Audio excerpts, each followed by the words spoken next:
আজকে আমি আপনাদের সাথে আলু ফুলকপির রসার রেসিপি শেয়ার করছি। নমস্কার, কেমন আছেন সবাই? আমি জলিস কিচেন অ্যান্ড স্ট্রিট ফুডে আপনাদেরকে স্বাগত জানাই। দেখুন, ফুলকপির সিজন তো চলে যেতে যাচ্ছে। এই সময় এইভাবে যদি ফুলকপি আলুর রসা তৈরি করবেন তাহলে খেতে খুবই ভালো লাগবে।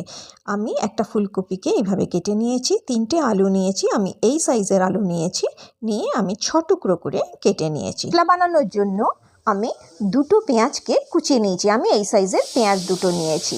1 ইঞ্চি আদাকে আমি গ্রেট করে নিয়েছি, 10টা রসুনের কোয়াকে আমি গ্রেট করে নিয়েছি, আর একটা কাঁচা লঙ্কা আমি কুচিয়ে নিয়েছি।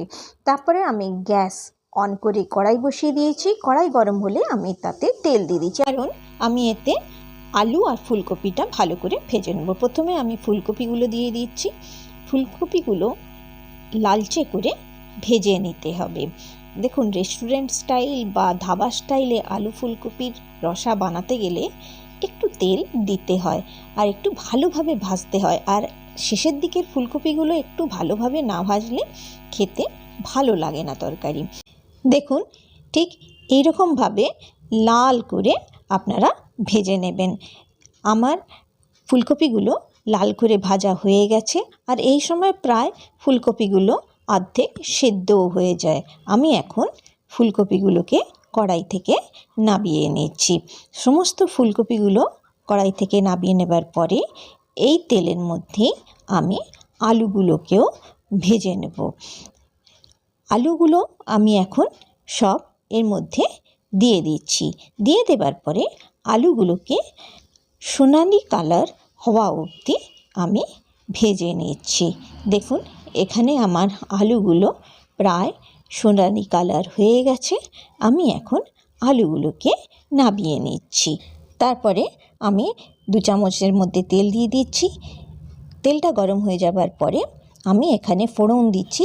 প্রথমে একটা তেজপাতা দিয়ে দিচ্ছি, তারপরে শুকনো লঙ্কা দিচ্ছি, এলাচ, লবঙ্গ আর দারচিনি দিয়ে দিয়েছি, আর 1 চামচ ধনে দিয়েছি, গোটা ধনে, আর 1 চামচ গোটা জিরে দিয়েছি। দেবার পরে এটাকে খুব ভালো করে ভেজে নিয়েছি। যখন খুব সুন্দর গন্ধ উঠেছে তখন আমি এর মধ্যে পেঁয়াজ কুচিগুলো দিয়ে দিচ্ছি, তার সাথে লঙ্কা কুচোনোও দিয়ে দিচ্ছি। দিয়ে এটাকে একটু নেড়ে চেড়ে ভেজে নিচ্ছি। এটা যখন একটু ভাজা হয়ে যাবে তখন আমি এর মধ্যে গ্রেট করা আদা আর গ্রেট করা রসুনটা দিয়ে দিচ্ছি।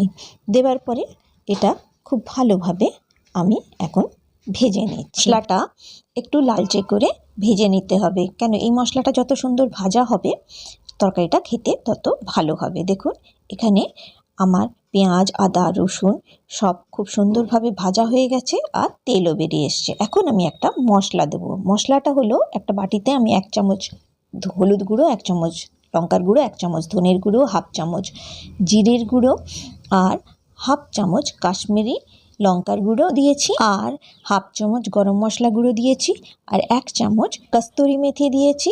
তারপরে আমি এর মধ্যে জল দিয়ে মশলাটা খুব ভালোভাবে গুলিয়ে আমি আগে থেকে রেডি করে রেখে দিয়েছিলাম। এইভাবে গুলিয়ে রেখে দিলে মশলাগুলো খুব সুন্দরভাবে ফুলে যায় আর খুব জলদি ভাজাও হয়ে যায়।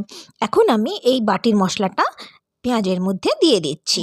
দেবার পরে আমি এটাকে ভালোভাবে কষিয়ে নেব যতক্ষণ এর মধ্যে থেকে তেল বেরিয়ে আসবে। এটাকে আমি ঢাকা দিয়ে দিয়ে কষাবো। এখন আমি আঁচটা মিডিয়াম করে দিয়েছি, দিয়ে আমি ঢাকা দিয়ে দিয়ে মশলাটাকে কষিয়ে নিচ্ছি। দেখুন, এখানে মশলার মধ্যে থেকে তেল বেরিয়ে এসছে।